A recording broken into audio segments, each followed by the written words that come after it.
Hello friends, welcome to my channel. जय माता दी। इस वीडियो में आज मैं आपके साथ शेयर कर रही हूँ हरतालिका तीज की पूजा विधि। हरतालिका तीज की आप सभी को हार्दिक शुभकामनाएं। फ्रेंड्स, हरतालिका तीज का पर्व भादौ माह के शुक्ल पक्ष की तृतीया को मनाया जाता है और यह सभी व्रतों में सबसे कठिन व्रत माना जाता है। यह 3 दिन का व्रत होता है और यह व्रत निर्जल रखा जाता है। सुहागन स्त्रियां इस व्रत को अपने पति की दीर्घायु, अच्छे स्वास्थ्य के लिए रखती हैं। वहीं कुंवारी कन्याएं अच्छा घर और अच्छा वर पाने के लिए यह व्रत रखती हैं। फ्रेंड्स, पूजा विधि के लिए सबसे पहले हमें इस प्रकार से कोई चौकी लगा लेनी चाहिए। चौकी नहीं है तो आप पाटा ले सकते हैं और आप चाहें तो मंडप भी भगवान के लिए सजा सकते हैं। सबसे पहले हम पाटे पर भगवान भोलेनाथ, गणेश जी के लिए और माता पार्वती के लिए आसन देंगे। यह आसन मैंने फूलों से दिया है, आप चावल से भी यह आसन भगवान को दे सकते हैं। हरतालिका तीज की पूजा इसी प्रकार से पार्थिव शिव परिवार यानी कच्ची मिट्टी से शिव परिवार बना करके पूजा की जाती है और हरतालिका तीज पर इसी पूजा का विशेष महत्व होता है। अब हम एक बेलपत्र का आसन देकर भगवान भोलेनाथ के शिवलिंग को भी स्थापित कर देंगे। अब हम एक जल का कलश लेंगे कलश स्थापना के लिए और कलश के कंठ में हम मौली बांधेंगे। फ्रेंड्स, हरतालिका तीज की पूजा पूरे विधि विधान के साथ की जाती है और इस पूजा में कलश स्थापना का विशेष महत्व होता है। कलश स्थापना के लिए कलश में हम एक बतासा, एक हल्दी की गांठ, एक सुपारी, एक सिक्का और थोड़ी सी धूप घास डालेंगे। अब हम कलश पर एक स्वास्तिक का चिन्ह कुमकुम से या फिर रोली से बना देंगे।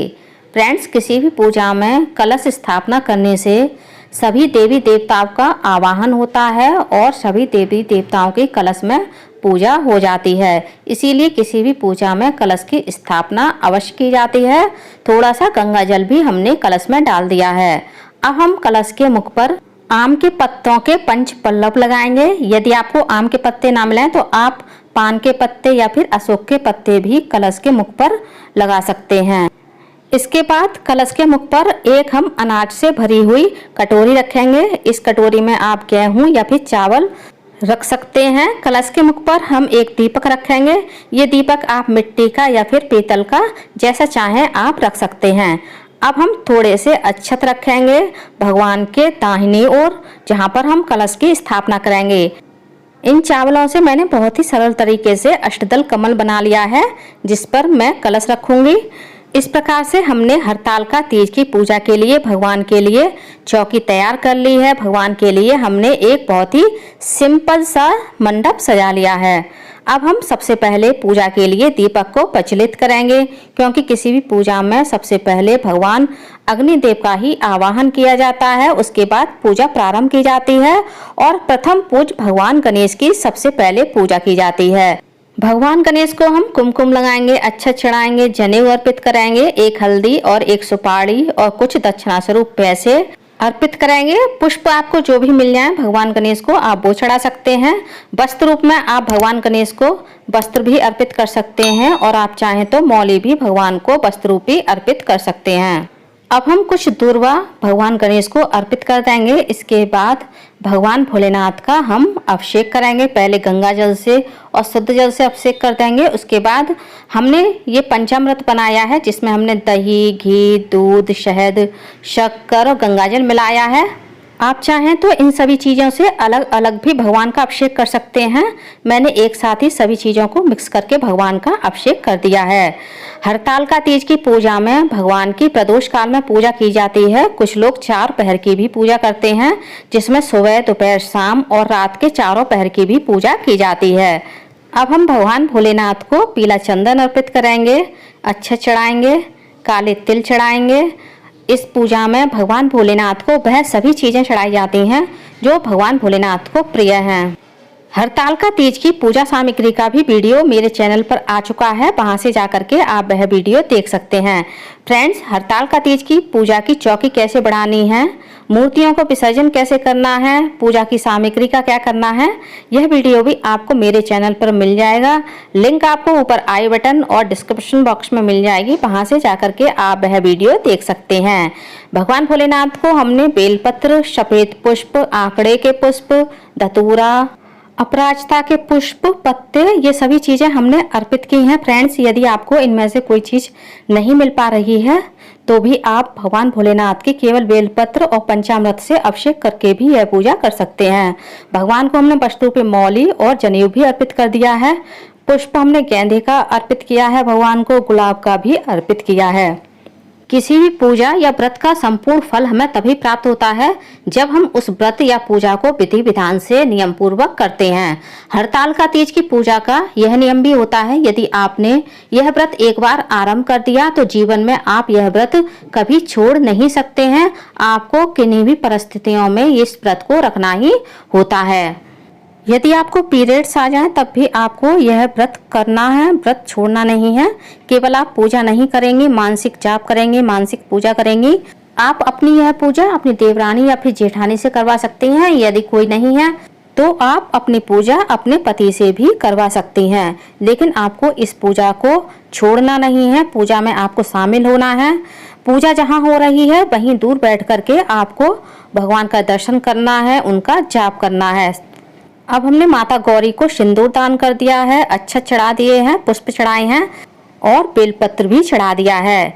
माता पार्वती को आप फूल पत्ते सभी चढ़ा सकते हैं, क्योंकि हरतालिका तीज की पूजा का व्रत ही इसलिए रखा जाता है क्योंकि इस दिन माता पार्वती ने भगवान भोलेनाथ को पाने के लिए जंगल में जाकर के घोर तपस्या की थी और फूल पत्ते खाकर ही अपना जीवन निर्वाह किया था। हमने माता रानी को सुहाग पिटारी भी अर्पित कर दी है।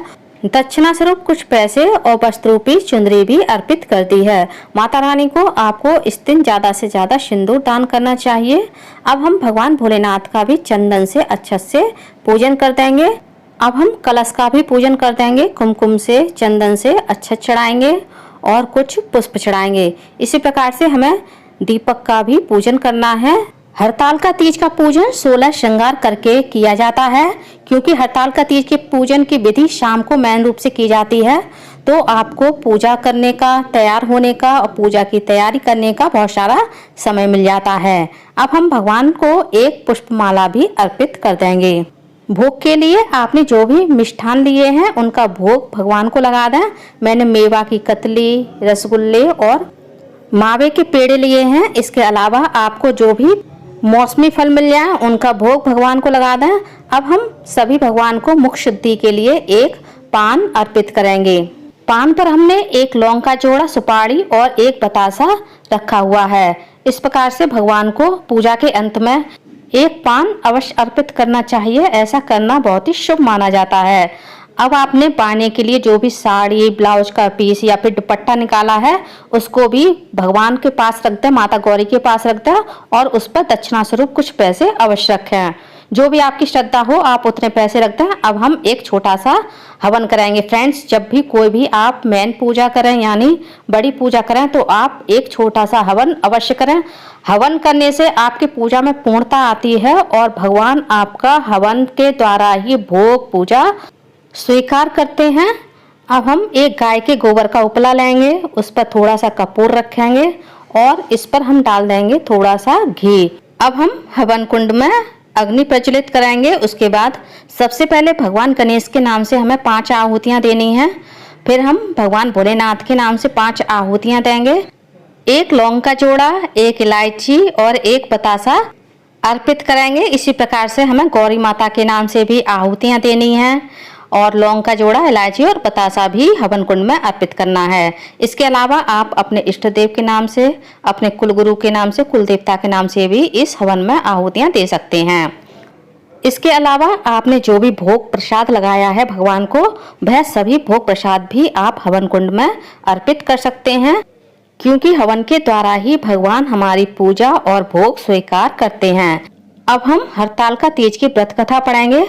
सबसे पहले हम पुस्तक का पूजन कर देंगे कुमकुम से, अक्षत से और पुष्प से। उसके बाद हाथ में थोड़े से अक्षत और पुष्प लेकर के हमें व्रत कथा पढ़नी है। जब हमारी व्रत कथा पूरी हो जाएगी तो हमने जो हाथ में पुष्प और अक्षत लिए हुए हैं वो हम भगवान के चरणों में, माता गौरी के चरणों में अर्पित कर देंगे। अब हम एक घी का दीपक प्रज्वलित करेंगे और भगवान की आरती करेंगे। सबसे पहले हम भगवान गणेश की आरती करेंगे, माता गौरी की आरती करेंगे, भगवान भोलेनाथ की आरती करेंगे। साथ ही आपको कलश की भी आरती करनी है। विधि विधान के साथ आपको कलश का भी पूजन करना चाहिए, क्योंकि कलश में हम सभी देवी देवताओं का आवाहन करते हैं। आरती करने के बाद जब हमारी पूजा संपूर्ण हो जाती है, तब हम गौरी माता से सुहाग लेंगे। ये सुहाग आपको पूजा करने के बाद हरतालिका तीज वाले दिन भी लेना है, और अगले दिन पूजा करने के बाद जब आप व्रत का पारण करेंगे तब भी आपको पहले माता गौरी को सुहाग दान करना है। फिर आपको इसी प्रकार से माता गौरी से सुहाग लेना है। यदि आप 5 बार सुहाग दान करते हैं तो आपको 3 बार लेना है, और यदि आप 7 बार सुहाग दान करते हैं गौरी मैया को तो आपको 5 बार सुहाग माता रानी से लेना होता है। 2 बार अपना सुहाग गौरी माता पर उधार छोड़ना होता है। तो फ्रेंड्स, आप लोगों को हरतालिका तीज की मेरी यह पूजा विधि कैसी लगी कमेंट्स करके जरूर बताइएगा। और यदि आप मेरे चैनल पूनम की आस्था पर पहली बार आए हैं तो प्लीज़ चैनल को सब्सक्राइब कर लीजिए। वीडियो को ज़्यादा से ज़्यादा लाइक कीजिए, शेयर कीजिए, साथ ही बेल आइकन को प्रेस कर दीजिए ताकि हमारी आने वाली सारी लेटेस्ट वीडियो की नोटिफिकेशन आप लोगों को टाइम से मिल सके। कॉमेंट्स बॉक्स में ओम गौरी शंकराय नमः अवश्य लिखिएगा। धन्यवाद फ्रेंड्स।